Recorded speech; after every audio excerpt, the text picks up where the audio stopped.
Trick moves serve two purposes. One, they look cool if you pull them off, and number two, they keep the guy at bay. So one of the things you always want to keep in the back of your head is you're always vulnerable. You're never safe. There's always something can be happening. So you're always aware. You're never having your head like, whatever. So what happens here sometimes is Caleb goes underneath my leg because he wants to pass. And he gets kind of stuck in here and he's playing around, he's holding my belt, whatever. What I'm gonna do is I'm gonna stretch this out a little bit, right? Which is not unusual.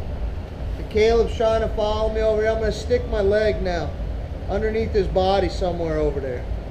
If his leg's convenient, that's just as easy. Hook my foot under the leg, under the belt, under somewhere over here. Then I'm gonna hold his wrist. And I'm gonna keep stretching him out. And I'm going to pull his wrist up, and I'm going to turn my knee over right on top of his shoulder. And I'm going to pop that shoulder out right there. So again, think about G.I. Joe. I take that arm and I stick it in there. There's a line that's created around there. That's where I want my knee to go. I want the top of my knee to poke right through that line while I pull on that shoulder. Poke. And the foot is going to help to create that downward pressure. So as he starts going underneath and I'm doing all my wiggling and fighting, I'm going to hook my foot underneath and trap his wrist. If he didn't have a gi on, I'd have to hold his wrist. Works same, no gi. Stretch him out a little bit. Roll my knee over his shoulder.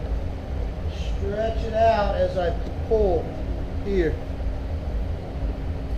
Slow, slow, slow. Your left foot is on his leg. My left foot's just helping to stretch out originally. So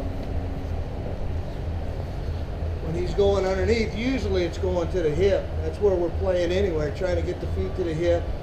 So I'm just using that to help wiggle. If it was out here, I'd use it out there to wiggle and catch over here. And now Caleb's not sure what's going on, so he's kind of pushing, and then now he's like, damn, what happened? Now it's too late, I stretched it out. Started to play over there.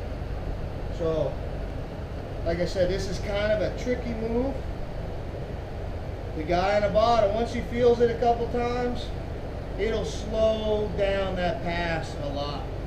So if you're getting passed underneath, you catch it, whoa, that guy's got to bail, because if he overextends, he's vulnerable. So go slow, try this out. So slow those guys down passing underneath a little bit.